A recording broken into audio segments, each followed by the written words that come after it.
Headline sponsored by Abhilashi Group of Institution. Join us to beat the crowd. मुख्यमंत्री ने video conferencing के माध्यम से हिमाचल गृहिणी सुविधा योजना के लाभार्थियों से की बातचीत। बोले, हिमाचल 100% घरों को गैस कनेक्शन देने वाला देश का पहला राज्य। रोहतांग मार्ग पर अब नहीं गुजर पाएगा कोई भी ओवरलोड वाहन। परिवहन विभाग ने गुलाबा बैरियर पर स्थापित किया धर्म कांटा। भार तोलने के बाद ही आगे जा पाएंगे वाहन। किन्नौर विधायक जगत सिंह नेगी ने प्रदेश मुख्यमंत्री से किया आग्रह। बोले, किन्नौर को कोरोना से बचाना है तो सरकार चोरा चेक पोस्ट पर करे सीबी नेट टेस्ट की व्यवस्था। और बरसात का मौसम शुरू होते ही जोगिंदरनगर अस्पताल में बढ़ी मरीजों की संख्या। अस्पताल प्रशासन ने उबाल कर पानी पीने का किया आह्वान। पिछले साल 500 के आसपास रहा उल्टी, दस्त और डायरिया के मरीजों का आंकड़ा। नमस्कार, आप देख रहे हैं H4 24/7। मैं हूं जनीशा। हिमाचल प्रदेश देश का पहला ऐसा राज्य बन गया है जहां 100% घरों में एलपीजी गैस कनेक्शन की सुविधा उपलब्ध है।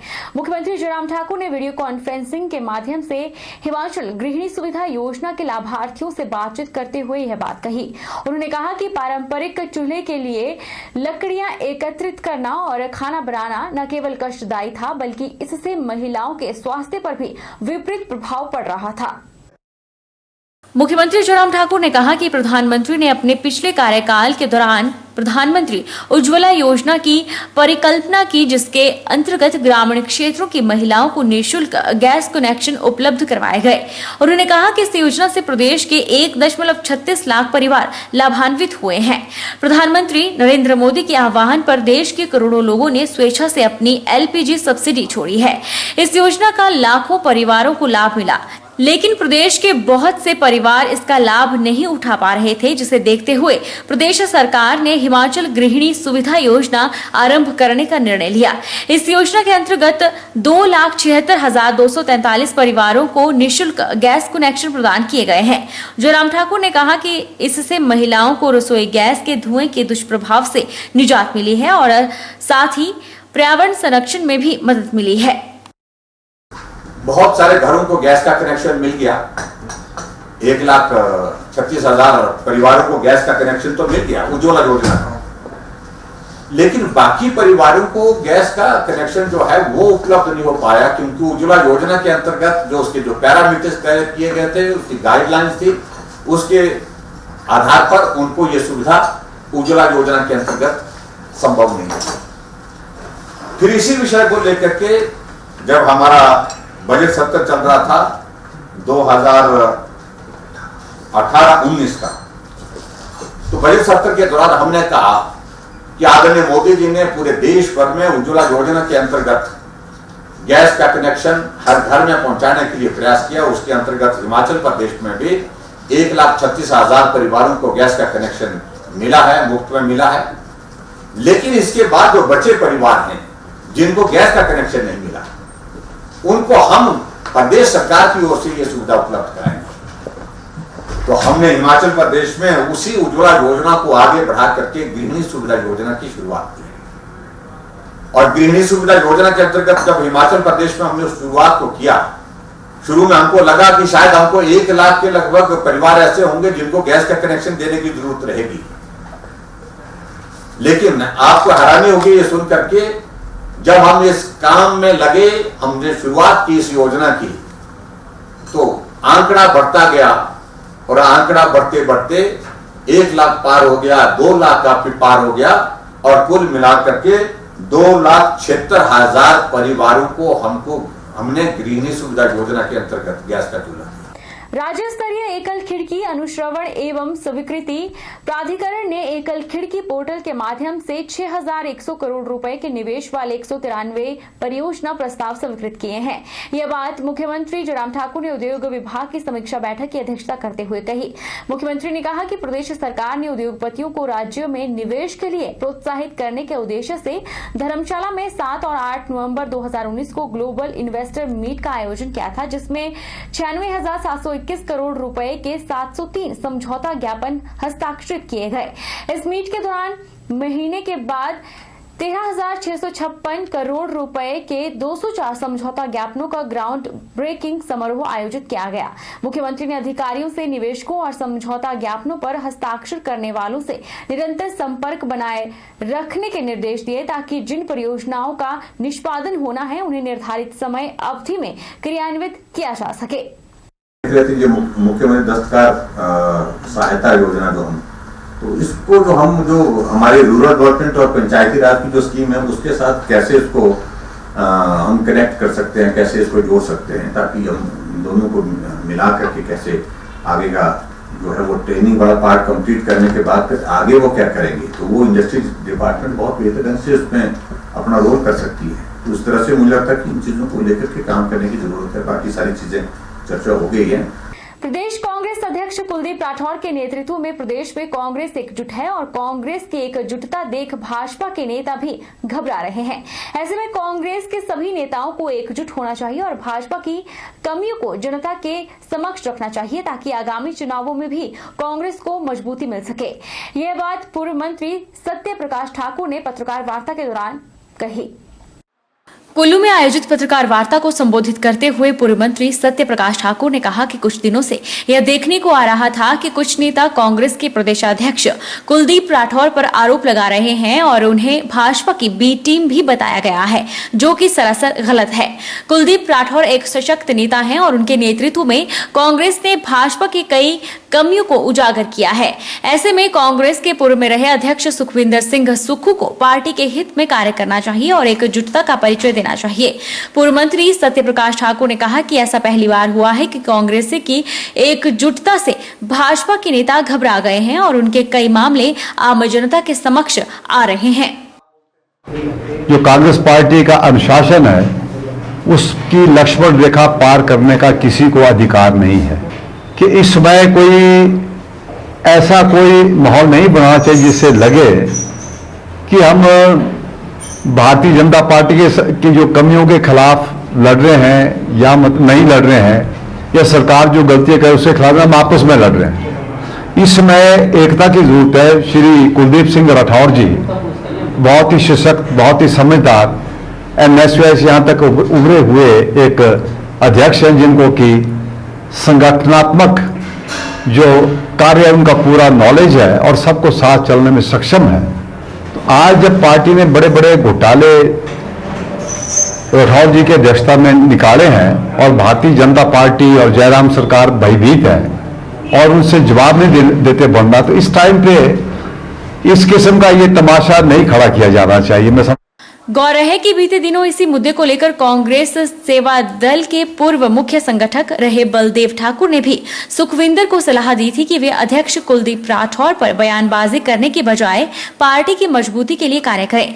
वहीं उन्होंने मंडी जिला के अन्य नेताओं को सलाह दी थी कि वे पार्टी के नेता पर छिंटाकशी करने की बजाय भाजपा की गलत नीतियों के बारे में जनता को अवगत करवाए ताकि आने वाले दिनों में कांग्रेस को एक बार फिर से मजबूती मिल सके। जिला कुल्लू के रोहतांग मार्ग पर अब कोई भी ओवरलोड वाहन नहीं गुजर पाएगा। अगर किसी मालवाहक वाहन में तय सीमा से अधिक सामान पाया गया तो उसका परिवहन विभाग के द्वारा चालान भी काटा जाएगा। वहीं वाहन के भार तोलन के लिए गुलाबा में धर्मकांटा भी स्थापित कर दिया गया है। जिला कुल्लू परिवहन विभाग के द्वारा गुलाबा बैरियर के पास इस धर्मकांटे की स्थापना की गई है, जिसके तहत अब जो भी वाहन मनाली से लेह की ओर सामान लेकर जाएगा तो पहले उसका वहां पर वजन किया जाएगा। अगर उस वाहन में अधिकतर स्तर पर वजन पाया गया तो नियमों के अनुसार उसका चालान भी काटा जाएगा। नेशनल ग्रीन ट्रिब्यूनल के आदेशों के बाद परिवहन विभाग ने धर्मकांटा स्थापित कर दिया है। एनजीटी के आदेशों के अनुसार रोहतांग पर प्रदूषण को रोकने की दिशा में यह कदम उठाया गया है, जिसके तहत अब कोई भी मालवाहक वाहन अधिक वजन लेकर रोहतांग को पार नहीं कर पाएगा। नेशनल ट्रिब्यूनल के आदेशों के अनुसार धर्मकांटे में वाहन का वजन किया जाएगा ताकि अधिक वजन होने के चलते वाहन रोहतांग दर्रे में प्रदूषण न फैला सके। इस बारे में परिवहन विभाग के द्वारा भी वहां स्टाफ की तैनाती कर दी गई है, जो पूरे सप्ताह 24 घंटे वहां पर अपनी ड्यूटी देंगे। वहीं परिवहन निगम के नए निर्देशों के बाद वाहन चालकों में भी हड़कंप मच गया है, क्योंकि मंडी और अन्य जिलों से भारी संख्या में वाहन सामान लेकर लेह लद्दाख का रुख करते हैं। कई बार वाहन में अधिक वजन होने के चलते प्रदूषण की मात्रा भी अधिक हो जाती थी। उसे रोकने के लिए ही एनजीटी के द्वारा यह कदम उठाया गया है। वैसे तो बैरियर पहले ही स्थापित कर दिया गया था, लेकिन क्योंकि 2018 में बाढ़ में काफ़ी वो क्षतिग्रस्त हो गया था, तो अब दोबारा उसकी रिपेयर करने के बाद दोबारा वो जो कंपनी है जिसके माध्यम से वहाँ मशीनें लगी हैं, उनके माध्यम से पूरी तरह उसकी रिपेयर करने के बाद अब वो धर्मकांटा, अब वो वेन मोशन ब्रिज दोबारा स्थापित कर दिया गया है। इसके पीछे माननीय एनजीटी का जो उद्देश्य था वो यही था कि जो ओवरलोडेड हमारे जो ट्रक्स हैं, खासकर जो एनपी नेशनल परमिट वाले जो ट्रक्स हैं, जो हमारे मनाली से होकर लेह लद्दाख जाते हैं प्राइवेट सामान को लेकर, गैर सरकारी वाहन, तो उनकी भार को नियंत्रित किया जाए।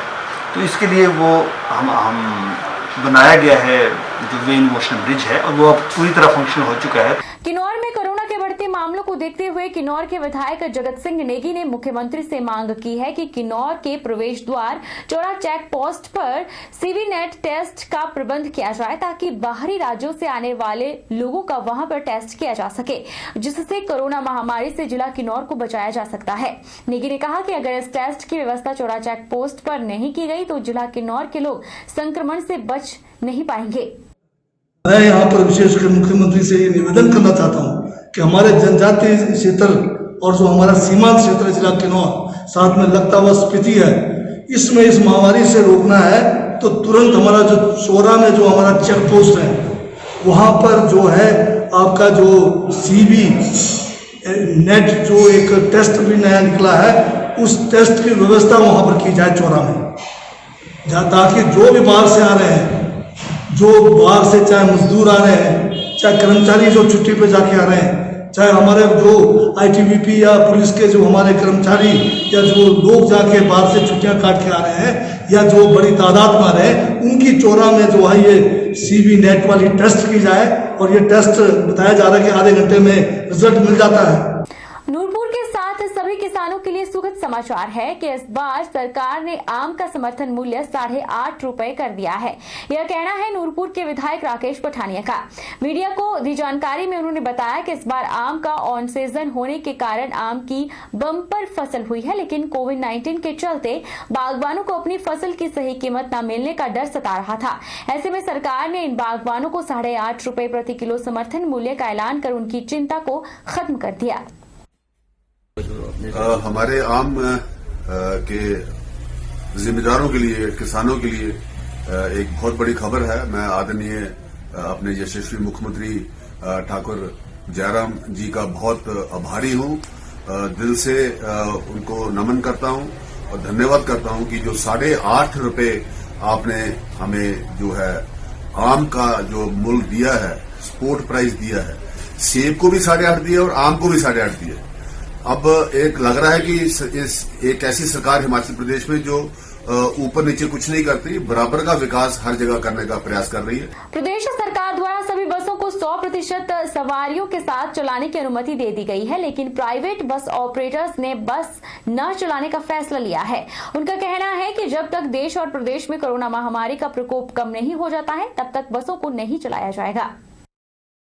राजिंद्रा बस सर्विस के मालिक केवल कलोत्रा ने पत्रकार वार्ता के दौरान कहा कि स्टेट बस ऑपरेटर्स महासंघ सरकार को अपनी समस्याओं के बारे में अवगत करवा रहा है, क्योंकि कोरोना वायरस के चलते मार्च महीने से सरकार के निर्देशानुसार बसें खड़ी हुई है। उन्होंने कहा कि लॉकडाउन से पहले काम ठीक चल रहा था, हर काम समय से किया जा रहा था, लेकिन कोरोना महामारी के बाद खर्चा निकालना मुश्किल हो गया है। उन्होंने कहा कि सरकार ने मार्च से जुलाई तक का टैक्स माफ कर दिया है, लेकिन बैंकों की किश्तें ब्याज के साथ ली जा रही है। दूसरी तरफ कई खड़ी बसों के इंश्योरेंस खत्म हो चुके हैं, जो 3 महीने बिना काम किए अदा करना बहुत मुश्किल हो गया है। केवल कलोत्रा ने सरकार से सहयोग की मांग की है। रुकेंगे छोटे से ब्रेक के लिए, ब्रेक के उस पार फौरन लौटेंगे।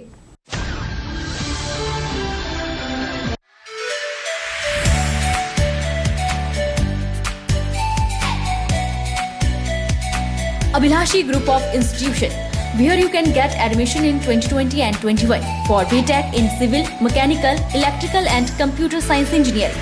Diploma in Civil, Mechanical and Electrical Engineering, B Pharmacy, B.Ed, D.El.Ed, MSc, Physics, Chemistry, Botany, A&M, GNM, BSc Nursing and Post Basic BSc Nursing courses. For detailed inquiry, please contact Abhilashi Group of Institutions, near Chowk, Tehsil Baldh, District Mandi, Himachal Pradesh.